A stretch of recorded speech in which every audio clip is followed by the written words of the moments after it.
முதல் வாசகம். காயின் தன் சகோதரன் ஆபேலை கொன்றான். தொடக்க நூலிலிருந்து வாசகம். அதிகாரம் 4. இறை வார்த்தை 1 முதல் 15 முடிய மற்றும் 25. அந்நாள்களில் ஆதாம் தன் மனைவி ஏவாளுடன் கூடி வாழ்ந்தான். அவள் கருவுற்று காயினை பெற்றெடுத்தாள். அவள், ஆண்டவர் அருளால் ஆண் மகன் ஒருவனை நான் பெற்றுள்ளேன் என்றாள். பின்பு அவள் அவன் சகோதரன் ஆபேலை பெற்றெடுத்தாள். ஆபேல் ஆடு மேய்ப்பவன் ஆனான். காயின் நிலத்தை பண்படுத்துபவன் ஆனான். சில நாள்கள் சென்றன. காயின் நிலத்தின் பலனிலிருந்து ஆண்டவருக்கு காணிக்கை கொண்டு வந்தான். ஆபேலும் தன் மந்தையிலிருந்து கொழுத்த தலையீறுகளை கொண்டு வந்தான். ஆண்டவர் ஆபேலையும் அவன் காணிக்கையையும் கனிவுடன் கண்ணோக்கினார். ஆனால் காயினையும் அவன் காணிக்கையையும் அவர் கனிவுடன் கண்ணோக்கவில்லை. ஆகவே காயின் கடுஞ் சினமுற்றான். அவன் முகம் வாடியது. ஆகவே ஆண்டவர் காயினிடம், நீ ஏன் சினமுற்றிருக்கிறாய்? உன் முகம் வாடியிருப்பது ஏன்? நீ நல்லது செய்தால் உயர்வடைவாய் அல்லவா? நீ நல்லது செய்யாவிட்டால் பாவம் உன்மேல் வேட்கை கொண்டு உன் வாயிலில் படுத்திருக்கும். நீ அதை அடக்கி ஆள வேண்டும் என்றார். காயின் தன் சகோதரன் ஆபேலிடம், நாம் வயல்வெளிக்கு போவோம் என்றான்.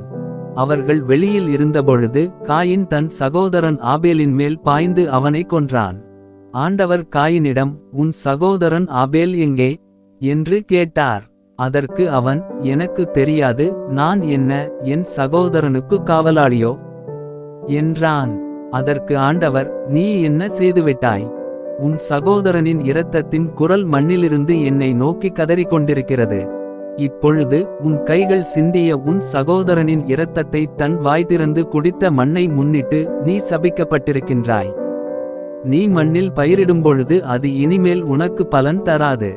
மண்ணுலகில் நீ நாடோடியாக அலைந்து திரிவாய் என்றார். காயின் ஆண்டவரிடம், எனக்கு கொடுக்கப்பட்ட தண்டனை என்னால் தாங்க முடியாததாக இருக்கின்றது. இன்று நீர் என்னை இம்மண்ணிலிருந்து துரத்தியிருக்கின்றீர். உமது முன்னிலையினின்று நான் மறைக்கப்பட்டுள்ளேன். மண்ணுலகில் நான் நாடோடியாக அலைந்து திரிய வேண்டியுள்ளது. என்னை காண்கின்ற எவனும் என்னை கொல்வானே என்றான்.